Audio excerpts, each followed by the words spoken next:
નમસ્કાર ખેડૂત મિત્રો. આજે આપણે ગુજરાત સરકારની એક એવી યોજના વિશે વાત કરવાના છીએ જે નાળિયેરની ખેતી કરતા ખેડૂતો માટે ખરેખર ખૂબ જ ફાયદાકારક છે. ચાલો આને એકદમ સરળ ભાષામાં સમજીએ. વિચારો કે એવો કયો પાક છે જે એકવાર મહેનત કરીને વાવી દીધો પછી તો બસ પેઢીઓ સુધી એક એટીએમની જેમ સતત આવક આપતો રહે. જી હા, આપણે નાળિયેરની જ વાત કરી રહ્યા છીએ. એક એવું રોકાણ જે લાંબા ગાળે સોના જેવું સાબિત થાય છે. પણ હા, ઘણા ખેડૂત મિત્રો વિચારે તો છે કે નાળિયેરની ખેતી કરવી છે, પણ પછી શરૂઆતમાં રોપા લાવવાનો અને એને મોટા કરવાનો જે ખર્ચો છે ને, એ જોઈને જ પગ પાછા પડી જાય છે. અને આ એકદમ સાચી વાત છે, ખર્ચ તો થાય જ છે. પણ હવે એની ચિંતા કરવાની બિલકુલ જરૂર નથી, કારણ કે આ આર્થિક બોજ હળવો કરવા માટે ગુજરાત સરકાર પોતે જ આપણી સાથે ભાગીદારી કરવા આવી છે. આ એક એવી તક છે જેને ચૂકવા જેવી નથી. તો આ યોજનાનું નામ છે ગુજરાત નાળિયેરી વિકાસ કાર્યક્રમ. આ બાગાયત વિભાગ ચલાવે છે.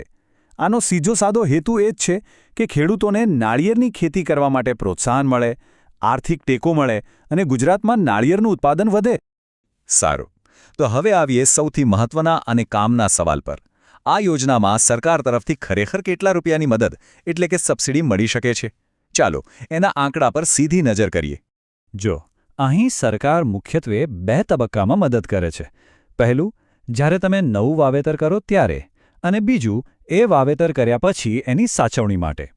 નવા વાવેતર માટે હેક્ટર દીઠ 37,500 રૂપિયા સુધી અને એની જાળવણી માટે બીજા 5,000 રૂપિયા સુધીની સહાય મળે છે.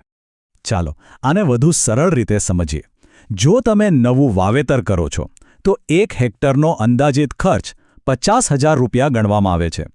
એની સામે સરકાર તમને 75% રકમ ચૂકવે છે, એટલે કે પૂરા 37,500 રૂપિયાની સીધી મદદ.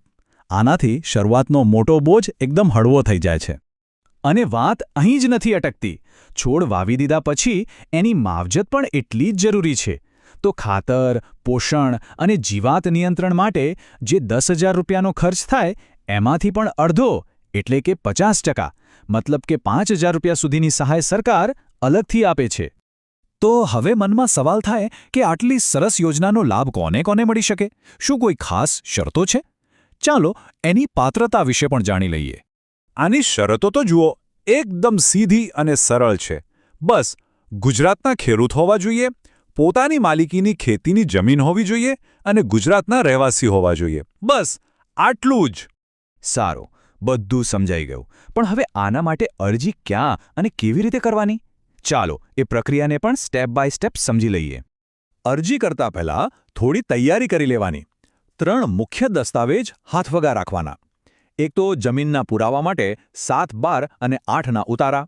બીજું આપણું આધાર કાર્ડ. અને ત્રીજું સબસિડીના પૈસા સીધા ખાતામાં આવે એના માટે બેંક પાસબુકની કોપી અથવા કેન્સલ ચેક.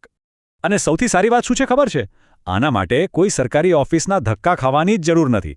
ઘરે બેઠા પોતાના મોબાઈલ કે કોમ્પ્યુટરમાંથી જ આઈ ખેડૂત પોર્ટલ ખોલીને ઓનલાઈન અરજી કરી શકાય છે. એ પણ બિલકુલ મફતમાં. બસ આટલા સરળ સ્ટેપ્સ ફોલો કરવાના છે. હા, એક વાત ખાસ યાદ રાખજો. ફોર્મ ભરતી વખતે તમારો જે ચાલુ મોબાઈલ નંબર હોય એ જ નાખજો અને બરાબર ચેક કરીને નાખજો, કારણ કે તમારી અરજી મંજૂર થઈ કે ના મંજૂર એની બધી જ જાણકારી તમને એસએમએસથી એ જ નંબર પર મળશે. તો આ બધી પ્રક્રિયા પૂરી થયા પછી આખરે ખેડૂતને શું મળે છે? આ યોજનાનો સૌથી મોટો ફાયદો શું છે? ચાલો હવે એની વાત કરીએ. ટૂંકમાં કહીએ તો આ યોજનાની મદદથી આપણું ખેતર એક કાયમી આવક આપતું સાધન બની જાય છે, જે આવનારી પેઢીઓ માટે પણ એક સુરક્ષિત ભવિષ્ય તૈયાર કરે છે. આનાથી મોટી વાત કઈ હોઈ શકે? તો આ હતી નાળિયેરી વિકાસ કાર્યક્રમની સંપૂર્ણ માહિતી. આશા છે કે આ તમને ઉપયોગી થઈ હશે. જો આ માહિતી સારી લાગી હોય તો બીજા ખેડૂત મિત્રો સુધી પણ જરૂર પહોંચાડજો. ફરી મળીશું આવી જ કોઈક નવી અને ઉપયોગી માહિતી સાથે. જય જવાન, જય કિસાન.